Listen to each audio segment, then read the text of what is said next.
Sometimes the world doesn't wait to hear your side of the story. Sometimes it decides who you are the moment you walk into a room. But every now and then, one voice changes everything. Today, we're telling the powerful true story of David Miller, a quiet 18-year-old who walked into a courtroom alone, wearing his late brother's suit, with nothing but the truth in his hands. What happened next left the entire room silent. Sometimes you walk into a room and you feel it before anything is said. That chill in the air that tells you you don't belong. Or worse, that you do belong, but only in the box they've already made for you. David Miller knew that chill. He knew it in school, where teachers spoke to him slower than the other kids, like struggle was a language he couldn't quite translate. He knew it in job interviews where no one said no, but still never called. He felt it in stores when he caught a security guard following him through the snack aisle. Not close, just enough to be felt. Enough to say, "We see you. We know what you are." But David wasn't what they thought. He wasn't loud, he wasn't angry, he wasn't dangerous, he was quiet. Careful, the kind of kid who double-knotted his shoes every morning, even when he was late. The kind who apologized when other people bumped into him. The kind who said yes ma'am and no, sir, even when he wasn't sure they deserved it. He lived with his grandmother, Miss Thelma, in a creaky 2-bedroom apartment on the east side of town. The kind of place where the windows whistled in. The wind and the fridge leaned a little to the left. But it was home, smelled like cornbread and Vicks VapoRub. The hallway light always flickered, and the mailbox never shut properly. But it was theirs. David had been there since he was 6. That was when his mama left. People said she went to find herself, like maybe she was buried somewhere out west or floating in a yoga class. But David didn't believe in that kind of magic. He remembered her eyes, sharp and tired, and the way she twisted her mouth when she was angry. He remembered the way she cried behind the bathroom door sometimes, and the way her hugs always felt like goodbyes, so when she left he didn't ask questions.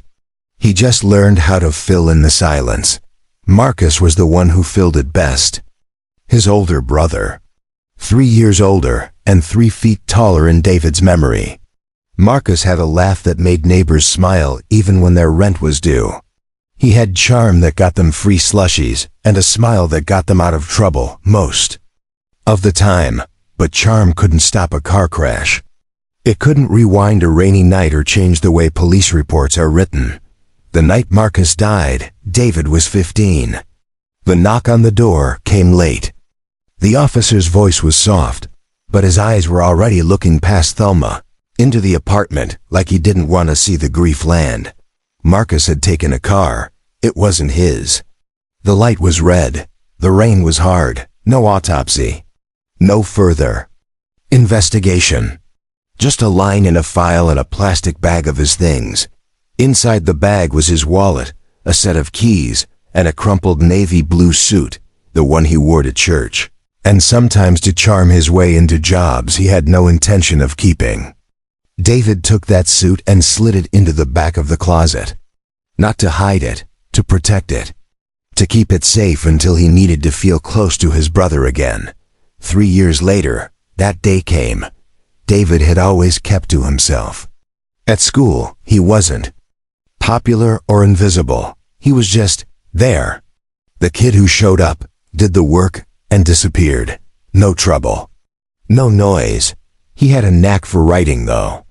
His English teacher once told him he had a voice like old Jaslow and honest, something people leaned in to hear. He didn't know what to make of that. But he remembered it. Then came March 17th. That night was like any other, at first. Miss Thelma had gone to bed early. Her arthritis was acting up again, so David had given her the firmer mattress in his room. He didn't mind the couch, he never did. But he couldn't sleep that night. The city was loud.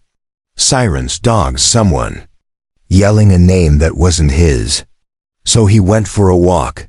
He didn't know that walk would end in handcuffs.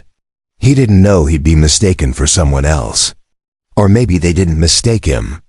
Maybe they just saw a young black boy near a car and decided that was enough. They said he was trying to steal a Toyota Camry. They said he ran from the officer.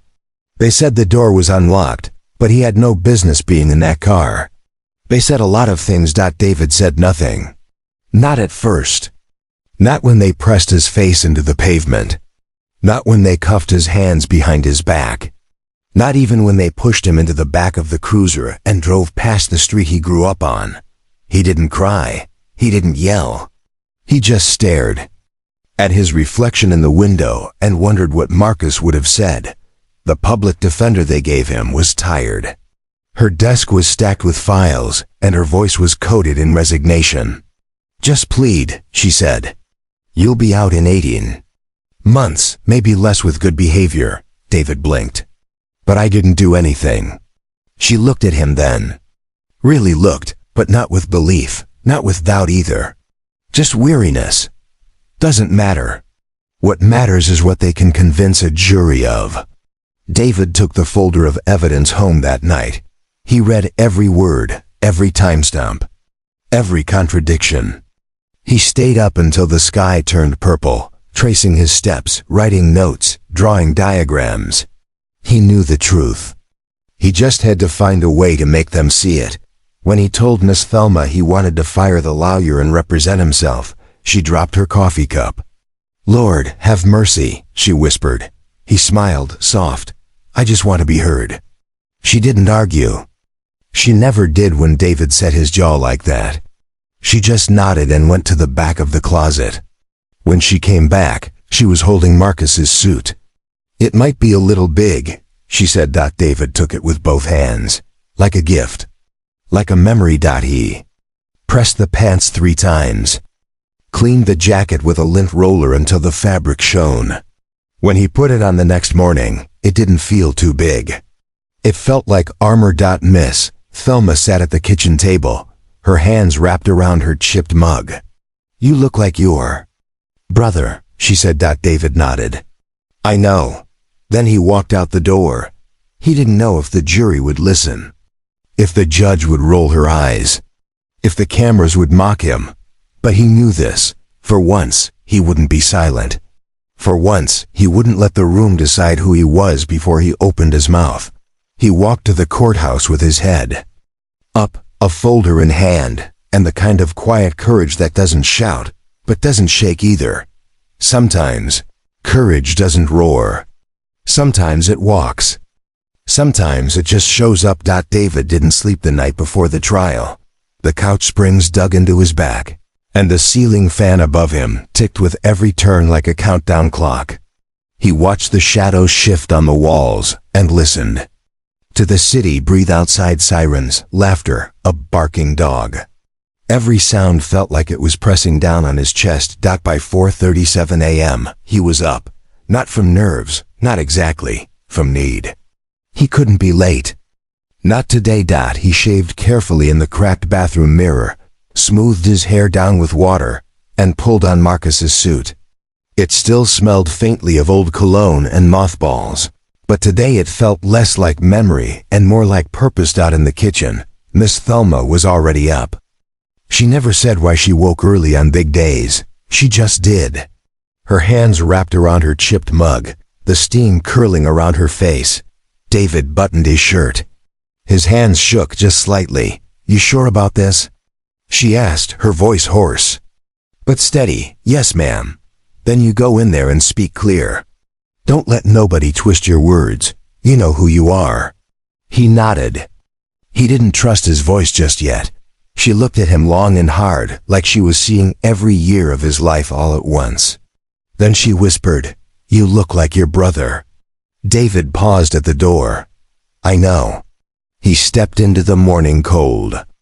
The air was sharp, the sky still purple with night, but the courthouse already loomed in the distance like a sleeping giant waiting to judge. He walked past shuttered shops and sleeping houses, past a world that didn't know or care what day it was for him. Every step echoed in the empty streets, steady, measured, determined. At the courthouse, security scanned his folder. He held it like a shield, his notes, his exhibits, his questions, his voice. A guard looked at him, eyebrow raised, but didn't say anything. Maybe he didn't need to. The courtroom was already half full. Reporters rustled papers and checked their cameras. Law students whispered behind clipboards. A few familiar faces from his neighborhood sat in the back. And everywhere, eyes. David felt them before he saw them. That's him. No lawyer? Look at that suit. He ignored them. Sat down at the defense table. Placed his folder gently on the wood. Breathed. In, out. Again. Then Mr. Grayson walked in. Prosecutor looked like a man who had done this 1,000 times. Gray-haired, tailored suit. The kind of man who didn't just walk, he arrived. He tapped his pen against his legal pad, already bored. When he saw David, a flicker of something crossed his face. Amusement? Annoyance? Both. To him, David wasn't a person, just another file. Another easy win. Then the doors opened again. Judge Meredith Langford stepped in. Tall, sharp, wrapped in authority like a cloak. Her glasses perched low on her nose, her robe trailing behind her like she was walking through water. Everyone stood. Be seated, she said. Her voice cut through the room like a knife. She adjusted. Her glasses glanced at the docket, then looked up. David Miller? David stood. Yes, Your Honor. And you're representing yourself? Yes, ma'am, she sighed. Not dramatically. Just enough to be heard. All right, Mr. Miller, let's see what you've got. And just like that, it began. The bailiff called the court to order. The jury filed in, 12 strangers with coffee cups and blank expressions. Some looked curious. Others already looked tired. David stood up again, his heart thudding but his voice steady. Ladies and gentlemen of the jury, he began. I don't have a law degree. I'm not here to impress you. I'm here because I believe if I speak honestly, you'll listen. Not to me, but to the facts. Silence. No chuckles, no eye rolls. Just the hum of the heater and the sound of someone setting down a pen. David looked at each juror, slowly, not as enemies, but as people. People who held his life in their hands. Then he opened his folder. His notes were handwritten, underlined, color-coded with highlighters that had almost dried out. He cleared his throat, turned a page, and began the work of telling the truth. And for the first time in his life, the room listened. Not just heard. Listened. The courtroom smelled like old wood and tension. The morning light had crept in through the tall windows, washing the walls in soft gold. But the warmth didn't reach David. Not yet. Not until he earned it. The bailiff called the first witness. Officer Daniels. He entered like he owned the room. Tall, broad-chested, a uniform that fit too perfectly. He moved with the calm confidence of someone who was used to being believed. Used to being the final word. Daniels raised his right hand. Swore to tell the truth. Sat down. The prosecutor, Mr. Grayson, stood up. His voice was polished, smooth. Officer Daniels, can you walk us through what happened on the night of March 17th? Daniels didn't hesitate. At approximately 10:42 p.m., I was patrolling the 900 block of Cedar when I observed the defendant standing next to a Park 2009 Toyota Camry. He appeared to be manipulating the ignition wiring through the driver's side window. The jury scribbled notes. Grayson nodded. When it was David's turn, he stood slowly. His heart wasn't racing anymore. It was focused, sharp, every beat, a drum of purpose. He held a photo enlarged and printed on paper that cost more than he had to spare. Officer Daniels, he said calmly, are you familiar with the dashboard layout of a 2009 Toyota Camry? I am. David walked closer, pointed at the image. Can you show the jury where the ignition wires are located? Daniels leaned forward, tapped the area beneath the steering wheel. Under this panel. Behind the wheel. David nodded. So just to confirm, those wires are not in plain sight? No. David raised his eyes. And from your position about 20 feet away, at night, in partial darkness, you saw me, through the window, tampering with these hidden wires? Daniels shifted. Yes. David turned to the jury. You've seen the layout. You've heard the distance. Ask yourselves, could anyone even with perfect eyesight have seen those wires from that far away, at night, through a tinted window? Stir moved through the room. Grayson objected. Argumentative. Judge Langford glanced over. Overruled. Proceed, Mr. Miller. David nodded. Calmed out, he placed a second image on the screen, a still from a grainy video. This is Exhibit C, correct? The security footage from the store across the street? Yes, David pointed. Can you identify me in this frame? Daniels hesitated. Well, the lighting makes it difficult. Exactly, David said. The lighting is poor, and this is the only video used to identify me. Yet the officer who arrested me can't confirm it's me. Grayson stood again. He was found in the vehicle, that's enough. David turned to the judge, with no sign of forced entry. Number. Alarm triggered. And no complaint filed by the registered owner. Silence, the kind that stretches. The kind that speaks louder than shouting. David stepped back. So I ask again, Your Honor, and to the jury, what was I actually doing? What crime was committed here? Grayson swallowed hard. But David wasn't done. The next witness was Mrs. Albright, mid-50s, nervous. She gripped her purse like it was going to fly away. She confirmed that the car was hers. Confirmed David was in it. Confirmed she didn't recognize him. David stood again. Ma'am, was your car locked that night? I think so. You think? Well, I usually do. But you didn't file a report, correct? No. The officer called me, said it was found. David nodded. Did you tell him it was stolen? I said I hadn't authorized anyone to take it. David paused. You're married, aren't you, ma'am? Yes. Your husband, Robert Thompson, is he the co-owner of the vehicle? Yes. David turned to the judge. Your Honor, I'd like to call Mr. Thompson as my next witness. Gasps. Grayson shot up. Objection. This is an ambush. Judge Langford narrowed her eyes. Did the defense submit his name in the pretrial witness list? David held up a copy. Yes, Your Honor. Page 4. The judge nodded. Call your witness. Mr. Thompson looked like he'd aged 10 years just walking to the stand. Mr. Thompson, David said gently, did you give anyone permission to use your vehicle? That night? A pause.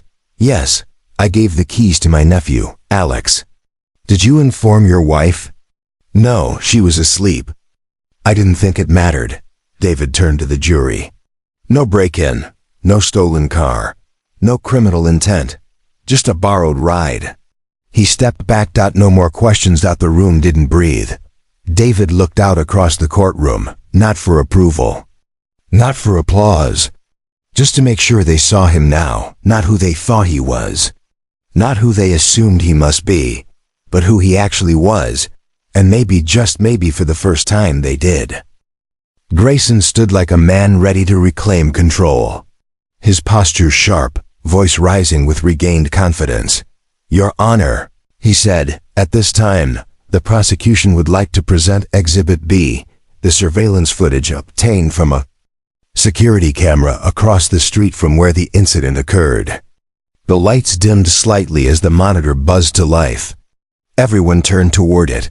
The video was grainy, black and white, time-stamped in the corner. It showed a tall, slim figure walking down the sidewalk. The camera angle was high and far. The wind jostled the image. The figure paused, approached a car, then got in. Grayson pointed. That, he said, is the defendant. Seen entering the vehicle. Seen fleeing when Officer Daniels arrives. We believe this confirms our case. The jury leaned forward. Judge Langford squinted slightly, adjusting her glasses. The room still. David didn't move. He watched, but not like the others. Not like a man seeing evidence. like someone watching a version of himself that didn't exist. He rose, calm, collected, permission to approach the monitor. Your Honor? Granted, Langford replied. David walked up and paused the video. He turned to the jury. You've all seen this footage. Now I ask you, what do you actually see? Silence. He pointed to the screen. Is the face visible? No answer. Is there any mark, item of clothing, piece of jewelry, backpack, hairstyle, anything at all that proves this is me? Still no answer, he continued. Does the person ever look toward the camera? Do they speak? Show ID wave? Blink? He turned to Grayson. Sir, did your office verify the height and build of the individual in this footage against my own measurements? Grayson stiffened. No. Did you attempt any facial recognition, lighting analysis, biometric comparison? The footage was too unclear. David nodded. Did you investigate Mr. Thompson's nephew Alex, who we now know had permission to use the vehicle? Grayson hesitated. No, we did not consider him a suspect. David turned back to the jury. This video proves someone entered the car. That's it. Not who, not why, not what they intended. Only that someone blurry and unconfirmed opened a door. He stepped away from the screen. It proves assumption, he said softly. The word landed like a drop in water rippling across the room. And assumption, he added, is powerful. It's how we move fast. It's how we protect ourselves. But in a courtroom, assumption is a knife. It cuts without proof. It wounds without cause. He looked around, at the jury, at the spectators, at the judge.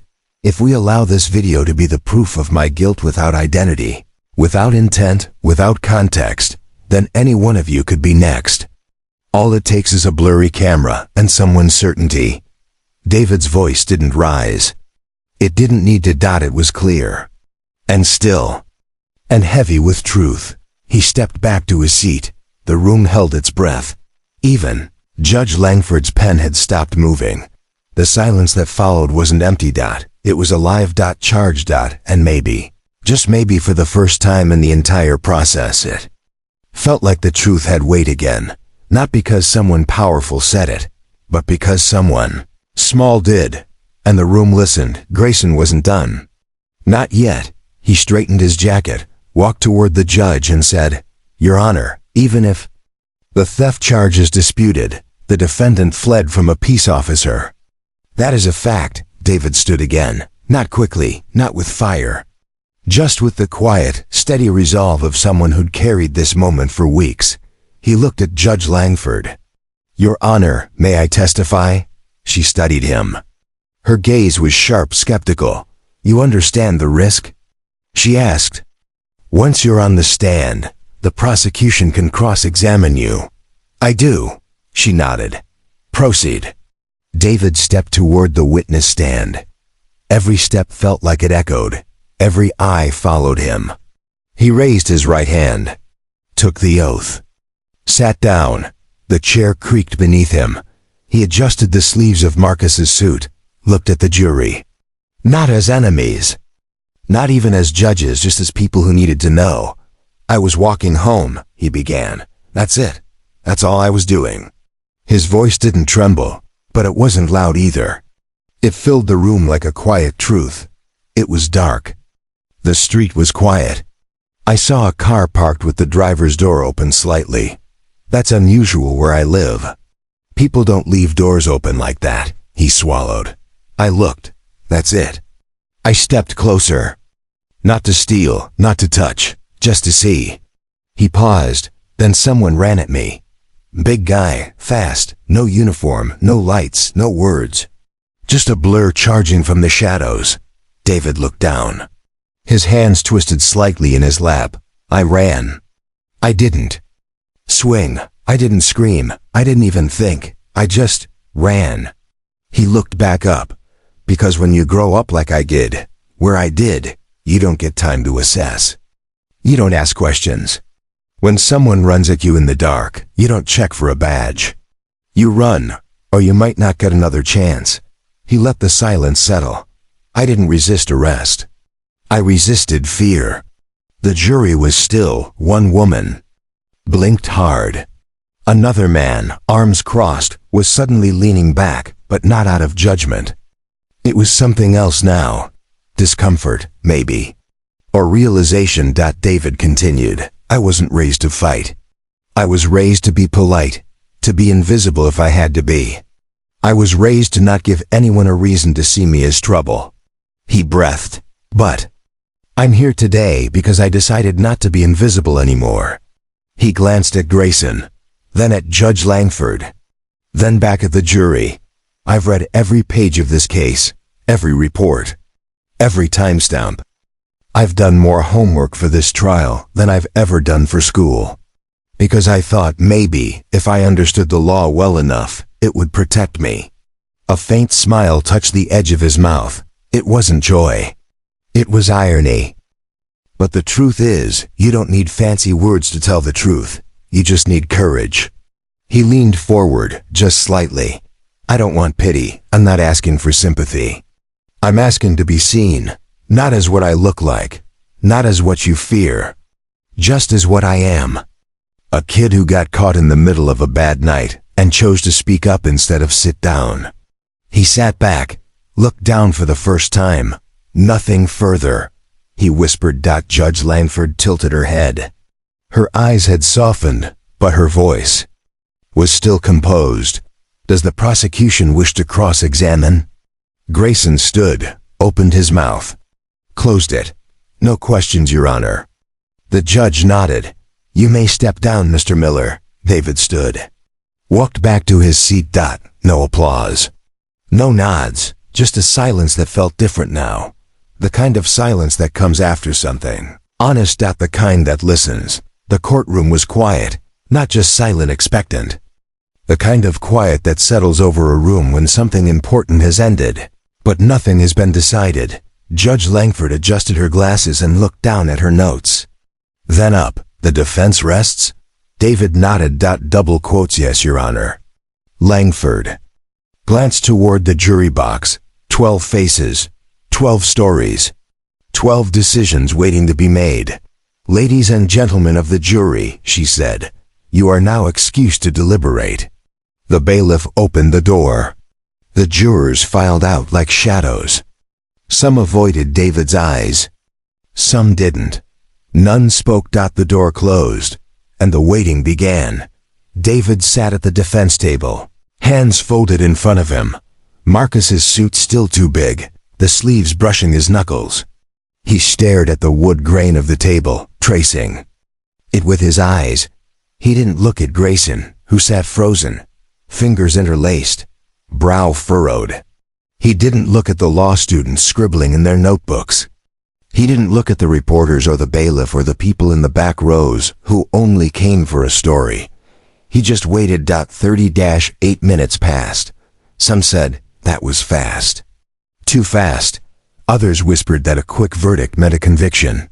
David didn't guess. He didn't hope. He didn't pray. He just waited. Then the door opened. The jury returned in single file. The foreperson, a woman in her 40s with tired eyes and a pinched mouth, held a slip of folded paper. She handed it to the bailiff, who brought it to Judge Langford. Langford unfolded it. Read it once. Then again. No reaction. Then she looked up. Has the jury reached a unanimous verdict? The foreperson nodded. We have, Your Honor. David's chest rose, held, then settled. Langford cleared her throat. In the matter of the state versus David Miller, she said, on the charge of grand theft auto. We find the defendant, a beat, not guilty. A hush swept through the courtroom. Langford looked back down. On the charge of resisting arrest. Double quotes. Another pause. Not guilty. The sound that followed wasn't cheering. It wasn't gasping. It was release, a breath, a ripple, a weight lifting off a room that hadn't realized how heavy it had gotten. David didn't move. Not right away. His knees softened. Just slightly. He caught himself on the edge of the table, blinked, swallowed. His eyes weren't dry. But he didn't cry. Reporters stood, pens flying. Cameras clicked. Someone whispered, "He did it." Another murmured, "They actually listened." But David wasn't listening anymore, because Judge Langford had stood. She stepped down from the bench, her robe trailing softly behind her. She stopped in front of David, not towering, not distant, just present. "Mr. Miller," she said, her voice low but clear. "You did something in this courtroom that many seasoned attorneys never managed to do." David looked up. "You changed minds with facts, with clarity. But most of all with grace." She paused. "I doubted you. When you walked in alone, wearing that oversized suit, I rolled my eyes. I saw a boy playing grown-up at a room built to crush boys like you." She hesitated, but I was wrong. She extended a hand. "I hope you'll consider studying law. We need voices like yours." David took her hand, not to shake it, not to feel, for once, what it meant to be seeing outside. The sun was high and bright. The air felt lighter. The wind carried birdsong, sirens, footsteps, and the shuffle of a city moving. On David stepped down the courthouse steps, past cameras, microphones, hands reaching for quotes. He didn't stop. He didn't speak. He just walked, a small smile on his lips, tired, honest, real. He knew this wasn't the end. There would still be assumptions, still be doors that didn't open, still be people who crossed the street when he came near. But something had shifted. He had spoken, and they had listened, even if just for one day, even if just in one room. Sometimes that's enough. Sometimes one voice, calm, unshaking, and true, can silence a room. And in that silence, justice finally has room to breathe. If this story moved you, even just a little, then you already know why we share stories like David's. Stories of quiet courage, unexpected justice, and the moments when one voice finally gets heard. We believe in voices that matter. We believe in people who stand up when it's easier to sit down. If you believe in that too, subscribe. Because tomorrow we'll tell another story. And we'd love for you to hear it.